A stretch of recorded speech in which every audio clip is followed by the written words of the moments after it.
Hello, our nightmarish creatures. This is the very first time that our brand new microphone is being used in a video that isn't a short, and we would love to hear what you guys think. We also want to give a shout out to both our patron supporters and our channel members. Without you guys, it would take us even longer to pump out more content, let alone content that sounds as good as what you're about to hear. And with that, enjoy tonight's creepy tale.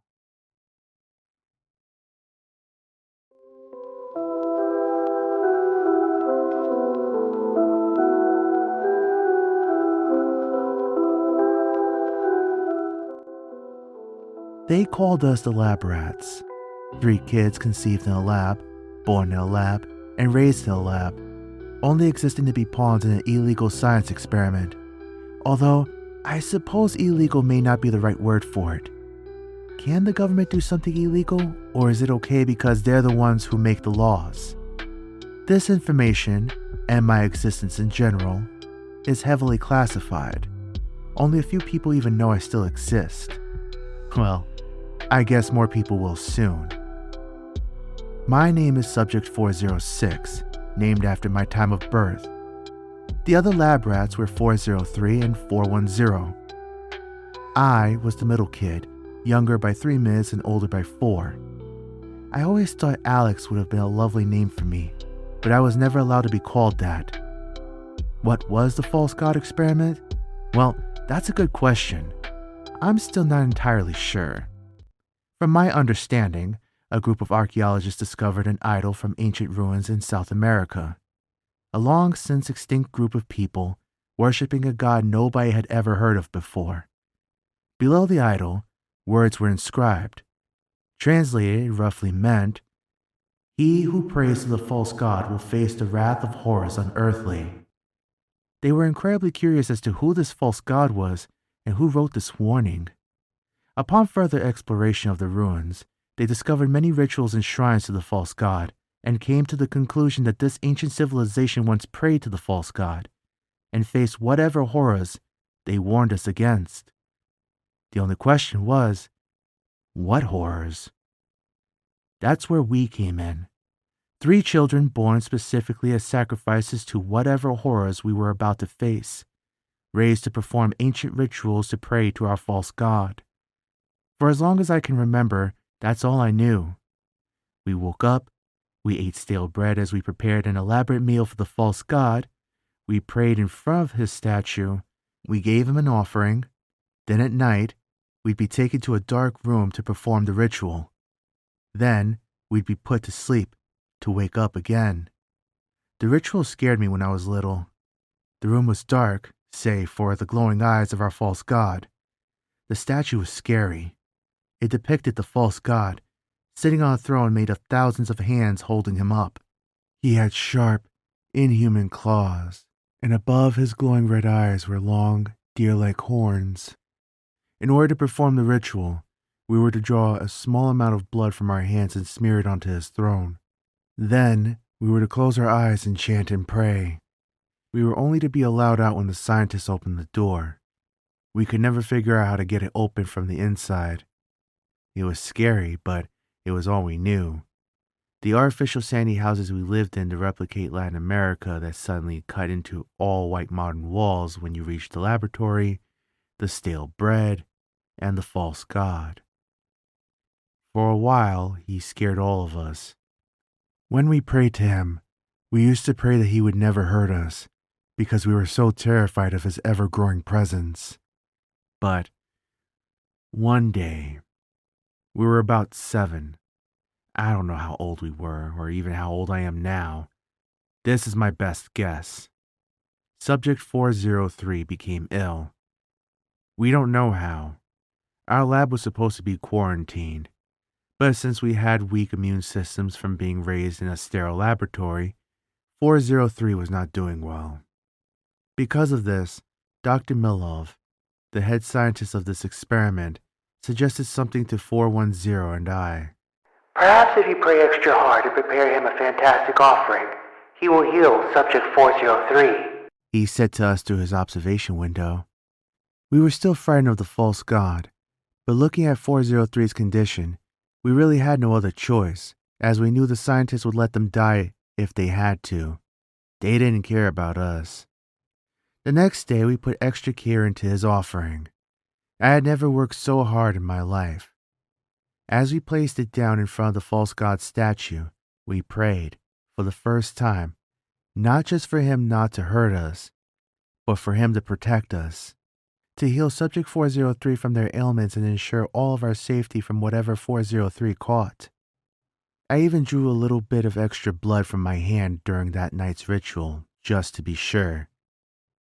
The next day, Subject 403 had miraculously recovered and was completely back to normal. It's a wonder, boss. Subject 403 has been subjected to strong suggestions. They induce a placebo effect in themselves. The false god experiment is really working, I overheard a scientist say.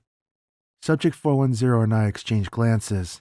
From then on, we began to look at our false god differently. He showed us what nobody had shown us before. Safety. It seemed our prayers had been answered. I recall a time a small fire had started in the laboratory.